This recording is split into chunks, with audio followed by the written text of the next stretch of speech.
মহিলাদের মেন যেটা হয় যে একটা বডি ইমেজ বলে ব্যাপার থাকে, মহিলাদের ব্রেস্ট একটা মানে শরীরের একটা গয়নার মতো। সেই যদি আমি সেই ব্রেস্ট যদি তার শরীর থেকে সরিয়ে দিই তাহলে একটা ভীষণ বড় একটা বডি ইমেজ এবং একটা সাইকোলজিক্যাল এফেক্ট পড়ে। তো আমরা ওটাই বলছি যে আপনি যদি আর্লি ট্রিটমেন্ট করাতে শুরু করেন, ব্রেস্ট টিউমারের সাইজটা যদি ছোট করে দিতে পারেন, তাহলে প্রত্যেকটা মহিলাকে আমরা ব্রেস্ট বাঁচাতে পারি।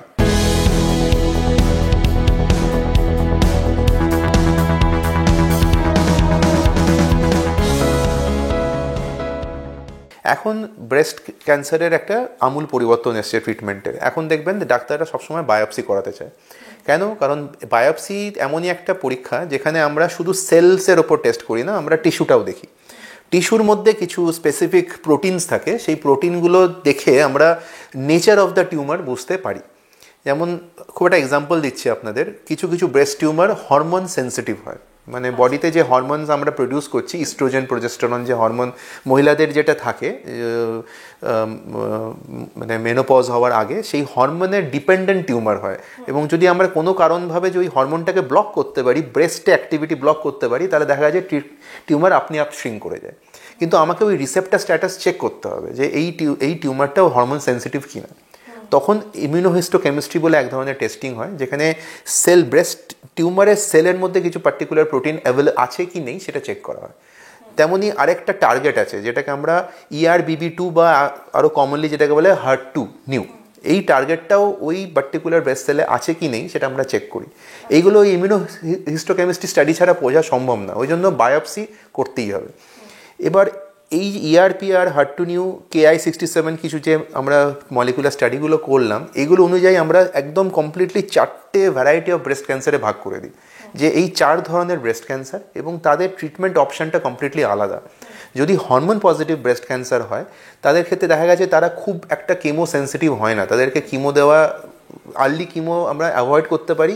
যদি টিউমার ছোট সাইজের হয় আমরা ডাইরেক্ট সার্জারি করতে পারি।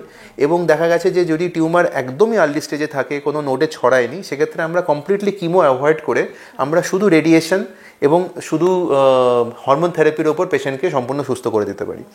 কিন্তু যখনই টিউমারটা অনেকটা অ্যাডভান্সড হয়ে যায়, কিংবা টিউমারটা যদি HER2 পজিটিভ হয়, কিংবা যেটা সব থেকে ডেঞ্জারাস, তার মধ্যে না হরমোন রিসেপ্টার আছে না HER2 রিসেপ্টার আছে, সেগুলোকে আমরা ট্রিপল নেগেটিভ ব্রেস্ট ক্যান্সার বলি। এই ব্রেস্ট ক্যান্সার কিন্তু অন্যান্য বডির যে কোনো ক্যান্সারের মতো বিহেভ করে, খুব তাড়াতাড়ি এটা ছড়ায় এবং এটা কিন্তু মানে সব থেকে dangerous variety triple negative breast cancer. এই পার্টিকুলার ক্যান্সার যখন আমরা পাই বা HER2 পজিটিভ ক্যান্সার যখন পাই, তখন ডাক্তাররা দেখবেন ওনাকে আগে কিমোথেরাপি দিতে বলে। বাট এখানে বুঝতে হবে যে আমরা এতটা কিমোথেরাপির জন্য কেন করছি। কিমোথেরাপির কাজটা হচ্ছে এটা পুরো শরীরে কাজ করে। কিমোথেরাপি শুধু যে ব্রেস্টে টিউমার হয়েছে সেটাতে করে না। এবার যে ধরনের টিউমারের কথা বললাম, ট্রিপল নেগেটিভ বা হরমোন নেগেটিভ HER2 পজিটিভ, এই ধরনের ব্রেস্ট ক্যান্সারগুলো, এদের চান্স যে শরীরে অন্য জায়গায় ছড়িয়ে যাওয়ার চান্সটা একটু বেশি হয়, এটা তাড়াতাড়ি ছড়ায়। তো কিছু কিছু সেলস ধরুন এদিক ওদিক ছড়িয়ে গেছে, কিমোথেরাপি দিলে দেখা গেছে সেগুলোকে আমরা অনেক আর্লি মেরে দিতে পারি। ওই জন্য এদের কিমোথেরাপিটা, এটাকে আমরা বলি যে নিও অ্যাডজুভেন্ট থেরাপি, মানে অপারেশনের আগে আমি ওনাকে একটা সিস্টেমিক থেরাপি দিয়ে দিলাম, কিমোথেরাপি দিয়ে দিলাম, কিমোথেরাপি কমপ্লিট হলো, তারপরে আমরা আবার সার্জারির দিকে এগোবো।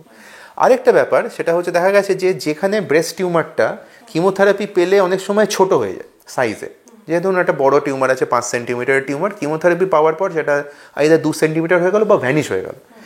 এমন অবস্থায় কিন্তু আমরা পেশেন্টকে কাউন্সিল করতে পারি যে উনি এখন ওনার ব্রেস্ট কমপ্লিটলি বাঁচাতেও পারেন। কারণ এখন যে ধরনের সার্জারি অ্যাডভান্সমেন্ট হয়েছে এবং কসমেটিক সার্জারি যেরকম ইমপ্রুভ করেছে, সেইটাকে আমরা এখন বলি অঙ্কোপ্লাস্টিক সার্জারি, মানে cancer surgery, onco surgery with plastic surgery, oncoplastic breast surgery.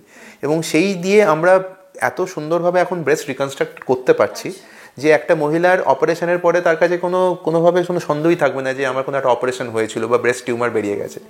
তো এখন আমরা ম্যাক্সিমাম ক্ষেত্রে পেশেন্টদেরকে, যারাই আমাদের কাছে একটু আর্লি টিউমার নিয়ে আসছে, আমরা সবসময় তাদেরকে ব্রেস্ট বাঁচানোর জন্যই বলি।